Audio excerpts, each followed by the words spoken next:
CBC Sports presents Molson Hockey Night in Canada and the Stanley Cup playoffs.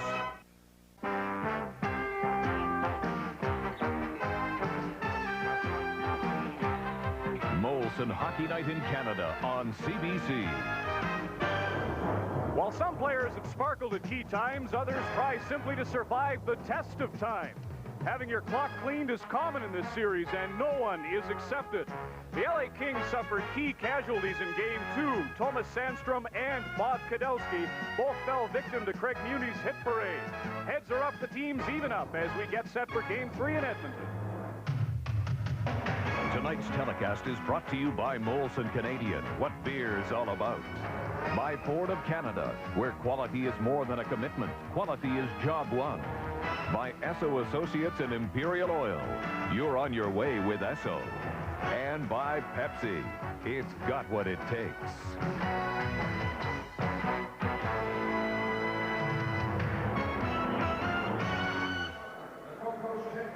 It's always a royal visit of sorts. Wayne Gretzky returns to the building in which his legend was launched, and you know the Oilers will get a hero's welcome after 3 pretty incredible games in Calgary and Los Angeles.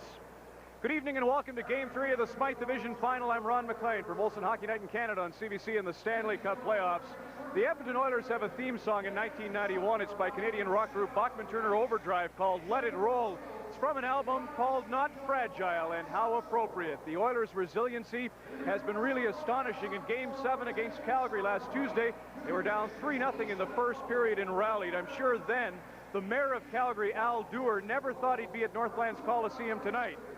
But he's here, and this is the story. Prior to the Battle of Alberta, the mayors of the two cities, Jan Reimer and Al Dewar, had a bet.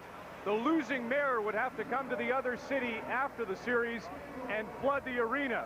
And just moments ago here at the Coliseum, his worship from Calgary was here to worship the Oilers. He had a split jersey at the outset. There was a chorus of boos. Needless to say, when he doffed that sweater and showed us a Flames jersey, but all the same, fans in Edmonton had reason to celebrate early on as Al Dewar floods the Northlands Coliseum ice surface. Speaking of good floods, 40 days and 40 nights till they crown a champion. The LA Kings hope they have players left. Serious injuries in Game 2 to Sandstrom and Kudelski. There's been a lot of verbal sparring in the media over the last 48 hours. The Kings are very concerned about the hitting of Craig Muni on the Edmonton Oilers defense.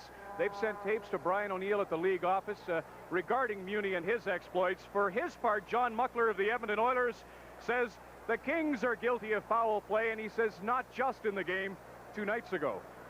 Well, Game 1 I thought was just as dirty as Game 2, to tell you the truth. I didn't like the stick work. They're talking about Muni, of course, on our side. I mean, we could talk about McSorley's cross-check on Fuhr, Robinson's cross-check on Jelena, and a spear to Graves. And we won't mention the LA player's name, but they were there. Stick violations to me shouldn't be part of our hockey game. I feel sometimes maybe the penalty should be more severe than what we have in the penalty book at this particular time. They're dangerous and they should be eliminated from our game. LA coach Tom Webster didn't want to talk about the Craig Muni story, but would like to see the game called tighter tonight. For their thoughts right now, let's head up to Don Wittman and Harry Neale. Thanks, Ron. Hi, everybody. The big problem confronting Tom Webster, the coach of the Kings tonight, Harry, is finding a winger to play with Wayne Gretzky. It appears as though he's settled on Ilka Sinisalo.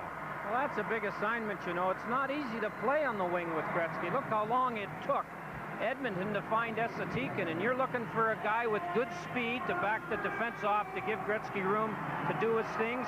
You're looking for a guy who can put the puck in the net when he gets the chance Gretzky's going to create, and you're looking for a guy who can think and create with Wayne.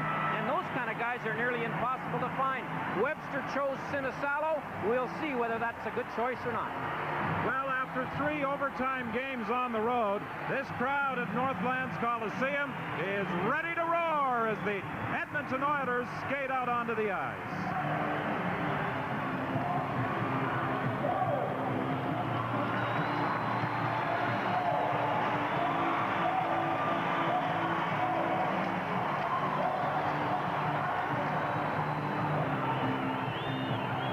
With a a song in their hearts. They're roaring at the Coliseum, Don. First of all, I'm going to get this in, whether anybody likes it or not. Dennis Morrell, hell of a job in that last game. He didn't call any chintzy penalties. That's why it went into overtime. Tonight, Gretzky's got to have a 4-point night. Got to have a great night tonight for them to win. Kelly Rudy's got to stand at his head like Andy Moak did in Montreal, or like Boston won the game. He stole the game. Kelly Rudy's got to steal a game. Do you think we'll see a lot of penalties, and would LA like to? No, wait, if they don't play Miller, so who's going to take on Mooney? That'd play right into Edmonton's hands. They're a tough team. They got no softies on that team. Play the game. Gretzky and Rudy, it's the only way they're going to win it. Okay, Don, the Edmonton Oilers and the Los Angeles Kings are standing by. Game 3 of the 1991 Smythe Division Finals on deck next on Molson Hockey Night in Canada and the Stanley Cup playoffs from Northland's Coliseum on CBC.